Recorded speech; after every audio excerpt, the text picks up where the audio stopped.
रोंगटे खड़े कर देने वाली घटना। 7 मार्च 1679 ईस्वी की बात है। ठाकुर सुजान सिंह अपनी शादी की बारात लेकर जा रहे थे। 22 वर्ष के सुजान सिंह किसी देवता की तरह लग रहे थे।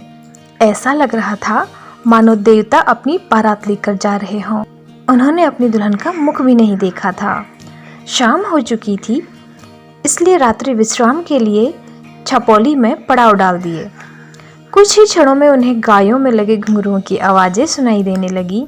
आवाज़ें स्पष्ट नहीं थीं, फिर भी वे सुनने का प्रयास कर रहे थे, मानो वो आवाज़ें उनसे कुछ कह रही थी। सुजान सिंह ने अपने लोगों से कहा, शायद ये चरवाहों की आवाज़ है, जरा सुनो वे क्या कहना चाहते हैं। गुप्तचरों ने सूचना दी कि युवराज, ये लोग कह रहे हैं कि कोई फौज देवड़े पर आई है। वे चौंक पड़े। कैसी फौज? किसकी फौज? किस मंदिर पे आई है? जवाब आया, युवराज, ये औरंगजेब की बहुत ही विशाल सेना है, जिसका सेनापति दराब खान है, जो खंडेला के बाहर पड़ाव डाल रखी है। कल खंडेला स्थित श्री कृष्ण मंदिर को तोड़ दिया जाएगा। निर्णय हो चुका था, एक ही पल में सब कुछ बदल गया। शादी के खुशनुमा चेहरे अचानक सख्त हो चुके थे। कोमल शरीर वज्र के समान कठोर हो चुका था। जो बाराती थे वे सेना में तब्दील हो चुके थे। वे अपने सेना के लोगों से विचार विमर्श करने लगे। तब उनको पता चला कि उनके साथ मात्र 70 लोगों की एक छोटी सी सेना थी। तब वे रात्रि के समय में बिना एक पल गवाए उन्होंने पास के गांव से कुछ आदमी इकट्ठे कर लिए। करीब 500 घुड़सवार अब उनके पास हो चुके थे। अचानक उन्हें अपनी पत्नी की याद आई, जिसका मुख भी वे नहीं देख पाए थे, जो डोली में बैठी हुई थी। क्या बीतेगी उस पे, जिसने अपने लाल जोड़े भी ठीक से नहीं देखी हो। वे तरह तरह के विचारों में खोए हुए थे।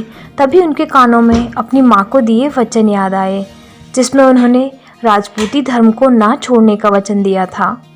उनकी पत्नी भी सारी बातों को समझ चुकी थी। डोली की तरफ उनकी नज़र गई। उनकी पत्नी मेहंदी वाले हाथों को निकालकर इशारा कर रही थी। मुख पे प्रसन्नता के भाव थे। वो एक सच्ची छतरानी का कर्तव्य निभा रही थी, मानो वो खुद तलवार लेकर दुश्मन पे टूट पड़ना चाहती थी, परंतु ऐसा नहीं हो सकता था। सुजान सिंह ने डोली के पास जाकर डोली को और अपनी पत्नी को प्रणाम किए और कहारों और नाई को डोली सुरक्षित अपने राज्य भेजने का आदेश दे दिया और खुद खंडेला को घेरकर उसकी चौकसी करने लगे। लोग कहते हैं कि मानो खुद श्री कृष्ण उस मंदिर की चौकसी कर रहे थे। उनका मुखड़ा भी श्री कृष्ण की ही तरह चमक रहा था।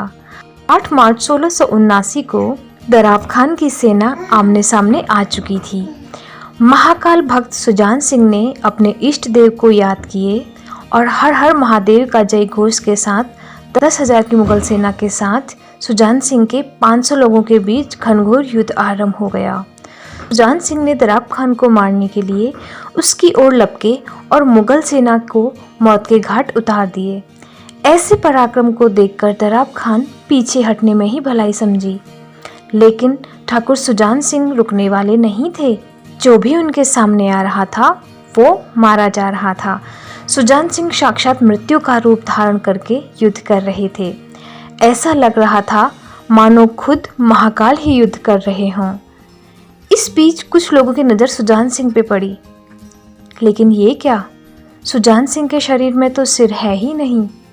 लोगों को घोर आश्चर्य हुआ, लेकिन उनके अपने लोगों को ये समझते देर नहीं लगी कि सुजान सिंह तो कब का मोक्ष को प्राप्त कर चुके हैं।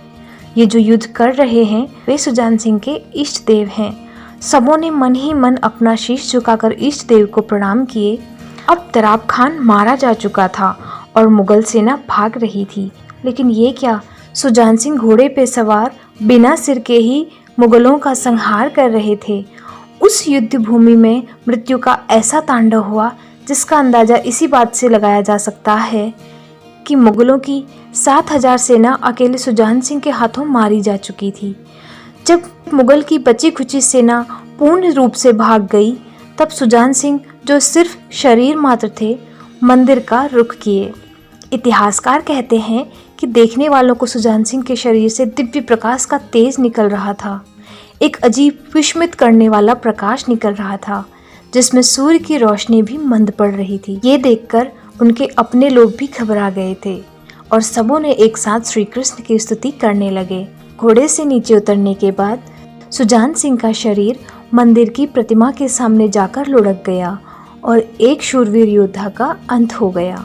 माँ भारती के इस शूरवीर योद्धा को कोटि कोटि नमन हिंदू धर्म की रक्षा करने के लिए।